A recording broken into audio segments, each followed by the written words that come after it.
নিজের ইচ্ছা না থাকা সত্ত্বেও সুলতানের আদেশে মিশরের সকল অঞ্চল থেকে সেনা ভর্তি করা শুরু করে দিয়েছিল নাজি।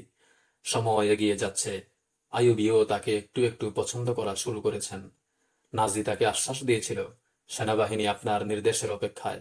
ফৌজের পক্ষ থেকে নতুন গভর্নরকে গার্ড অব অনার দেওয়ার প্রস্তাবও দিল, কিন্তু ব্যস্ততার কারণে তিনি তার এই আমন্ত্রণ মুলতবি রাখলেন। রাত নেমেছে। নিজের কক্ষে দুজন কমান্ডার নিয়ে মদের আসর বসিয়েছেন নাজি। মৃদু সুরে বাজছে সঙ্গীতের সুর মূর্ছনা, আর তালে তালে নাচছে দুজন অর্ধনগ্ন নর্তকী। পায়ে নূপুর নেই, বেআব্রু দেহের ভাঁজে ভাঁজে মনোহরণী মাদকতা। প্রহরী ভেতরে এসে নাজির কানে কানে কি যেন বলল। মদির আবেশে মত্ত নাজির আনন্দ বিঘ্ন ঘটানোর সাহস কারো ছিল না। কিন্তু এই আসর থেকে তাকে কোন সময় তুলে নেওয়া যায়, প্রহরী তা জানত। উঠে দাঁড়ালেন নাজি। প্রহরী তাকে একটি কক্ষে নিয়ে গেল। সুদানি পোশাক পরে একজন লোক বসে আছে, সাথে এক যুবতী। নাজিকে দেখে দুজন উঠে দাঁড়ালো। যুবতীর রূপ মাধুর্য দেখে নাজি খানিক হতভম্বের মতো তাকিয়ে রইল। সে নারী শিকারী, শুধু ভোগের জন্যই নয়, বড় বড় অফিসারদের অপহরণ অথবা তাদেরকে হাতে রাখার জন্য সুন্দরী যুবতীদের ব্যবহার করত নাজি। কসাই যেমন পশু দেখলে গোশত পরিমাণ করতে পারে, সেও প্রথম দেখাতেই বুঝতো কাকে দিয়ে কোন কাজ করানো যাবে। নারী ব্যবসায়ীরা প্রায়শই তার কাছে মেয়ে নিয়ে আসতো। বিক্রেতা যুবতীর ব্যাপারে বলল, দারুণ স্মার্ট, নাচতে পারে, গাইতে পারে, মুখের মিষ্টি কথার মধুতে পাথরও গলিয়ে দিতে পারে। নাজি ওর ইন্টারভিউ নিয়ে চমৎকৃত হলো। ভাবল, একটু তৈরি করে নিলে যে কোনো কাজেই ব্যবহার করা যাবে। দরদাম শেষে টাকা নিয়ে চলে গেল লোকটি।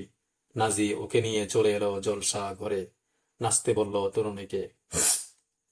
দেহের বাড়তি কাপড় ফেলে দিয়ে দু পা ঘুরতেই হা হয়ে গেল তিন দর্শক।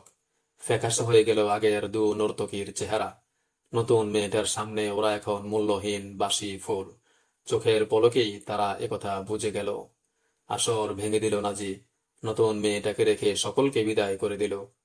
নাম কি সুন্দরী? আমার নাম জুলি। তোমাকে যে দিয়ে গেল সে বলেছে তুমি নাকি পাথর গলাতে পারো। আমি তোমার সে যোগ্যতা যাচাই করতে চাই। কেই সেই পাথর? মিশরের নতুন গভর্নর, যিনি একই সাথে সেনাবাহিনীর প্রধান সালাউদ্দিন আইয়ুবী? মেয়েটি প্রশ্ন করল। হ্যাঁ, যদি তাকে বসে আনতে পারো, তবে তার ওজন সমান সোনা তোমার পুরস্কার। তিনি কি মদ পান করেন? না, মুসলমান শুকুরকে যেমন ঘৃণা করে, তেমনি সে মদ, নারী, নাচ, গান এবং ভোগ বিলাসকে ঘৃণা করে। শুনেছি আপনার কাছে অনেক যুবতী রয়েছে যাদের দেহের জাদু নীল নদের স্রোতকেও রুদ্ধ করে দিতে পারে। ওরা কি ব্যর্থ? এখনো পরীক্ষা করে দেখিনি। আমার বিশ্বাস তুমি এই কাজ করতে পারবে। সালাউদ্দিনের বিশ্বাস এবং চরিত্র সম্পর্কে আমি তোমাকে বিস্তারিত বলবো। তাকে কি বিষ খাওয়াতে হবে? এখন নয়। তার সাথে আমার কোনো শত্রুতা নেই। আমি চাই সে তোমার মতো রূপসীর আঁচলে বাঁধা পড়ুক। এরপর তাকে আমার পাশে বসিয়ে মদ খাওয়াবো। মারতে চাইলে তোমার প্রয়োজন নেই। ঘাতক দলকে দিয়ে সহজেই তা করানো যায়। তার মানে আপনি দুশ্মনী নয়, বন্ধুত্ব চাইছেন? জুকির বুদ্ধিমত্তায় নাজি কতক্ষণ হতবাক হয়ে তাকিয়ে রইল। হ্যাঁ জুকি, আমি তার সাথে বন্ধুত্ব চাই। ওর রেশম কোমল চুলে বিলি কাটতে কাটতে বলল নাজি। এমন বন্ধুত্ব যেন সে আমার কথায় উঠে এবং বসে। এরপর কি করতে হবে তা আমি জানি। থামলো নাজি। একটু ভেবে নিয়ে আবার বলল, একটা কথা তোমাকে বলা প্রয়োজন। সালাউদ্দিনের হাতেও একটা চাল আছে। তোমার রূপ যৌবনের উপর তার চাল বিজয়ী হলে তুমি বাঁচতে পারবে না। সালাউদ্দিনও তোমায় বাঁচাতে পারবে না। তোমার জীবন আমার হাতে। এই জন্যই তোমার সাথে এত খোলামেলা কথা বলছি। নইলে আমার মতো জেনারেল তোমার মতো বৈজ্ঞানিকের সাথে এভাবে আলাপ করতো না। অনাগত ভবিষ্যৎ বলে দেবে কে ধোঁকা দেয়। এবার বলুন, তার কাছে আমি পৌঁছবো কিভাবে? আমি তার সসম্মানে এক সংবর্ধনার আয়োজন করতে যাচ্ছি। রাতে তার শয়ন কক্ষে তোমায় ঢুকিয়ে দেব। ঠিক আছে, এর পরের কাজ হবে আমার। সে রাতের পর আরো কটা রাত চলে গেছে।